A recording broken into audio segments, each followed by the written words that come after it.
అందరికీ నమస్తే. నేను మీ పావని గౌడు. రైతు భరోసా గురించెల్లి మాకచ్చింది మీకచ్చింది అనేటోళ్లకు రైతు భరోసా గురించెల్లి వ్యాసాలు రాసే గుంపు మేస్త్రి భజన బ్యాచ్ కి ఈ వీడియో అంకితం. నమ్మినాన వస్తే పుచ్చి పుర్రెలు అయినట్టుగా ఉంది తెలంగాణలోని రాష్ట్ర రైతాంగం పరిస్థితి. నాడెట్లుండే తెలంగాణ రాష్ట్రంలోని రైతాంగ పరిస్థితి, నేడెట్లయింది తెలంగాణలోని రైతన్నల పరిస్థితి అనే విధంగా ఉన్నది.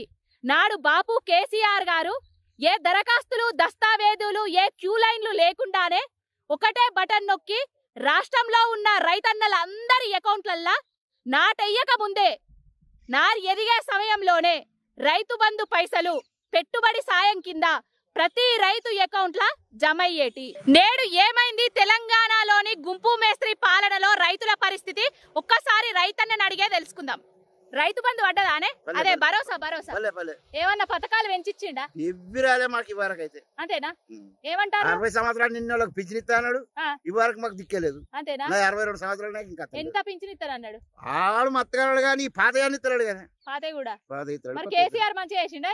కేసీఆర్ ప్రభుత్వం గుడ్ ప్రభుత్వం. అంతేనా? రుణమాఫీ కూడా దపాలుగా వాడు చేసిన ప్రభుత్వం.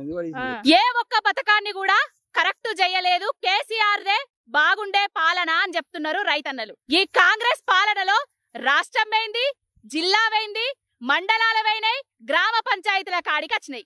రైతు భరోసా కావాలంటే 3 సార్ల దరఖాస్తులు పెట్టుకున్న తర్వాత 2 రైతు భరోసా పైసలు ఎగ్గొట్టిన తర్వాత అందరు రైతులు థూ అని ఉంచుతుంటే మండలాలను ఎంచుకొని ఆ మండలాలల్లా గ్రామ పంచాయతీలు పైలట్ ప్రాజెక్ట్ గా ఎంచుకొని రైతు భరోసా వేస్తానం అని చెప్తాండ్రు. ఏంద్రబాయ్ మీరేసేది? మేం చూడని రైతు బందా, మేం చూడని రైతు భరోసానా? మాకు రాని పైసలా? కేసీఆర్ బాపు ఎవరు అడిగిండ్రని రైతు బంధు ఇచ్చిండు? కేసీఆర్ బాపు ఎవరు అడిగిండని దళిత బంధు ఇచ్చిండు? కేసీఆర్ బాపు ఎవరు అడిగిండని కేసీఆర్ కిట్ ఇచ్చిండు? కేసీఆర్ బాపు ఎవరు అప్లికేషన్లు పెట్టుకున్నారని పేదింటి ఆడపిల్ల పెళ్లికి కళ్యాణ లక్ష్మి ఇచ్చిండు? ఏ దరఖాస్తులు దస్తావేజులు లేకుండానే అన్ని పథకాలను అమలు చేసిన ఘనత కేసీఆర్ గారిది. దరఖాస్తులు దస్తావేజులంటూ ఎగవేతలకు కేర్ ఆఫ్ అడ్రస్ అయింది మీ కాంగ్రెస్, మీ రేవంత్ రెడ్డి, మీ గుంపు మేస్త్రి ప్రభుత్వం, అట్టర్ ఫ్లాప్ ప్రభుత్వం.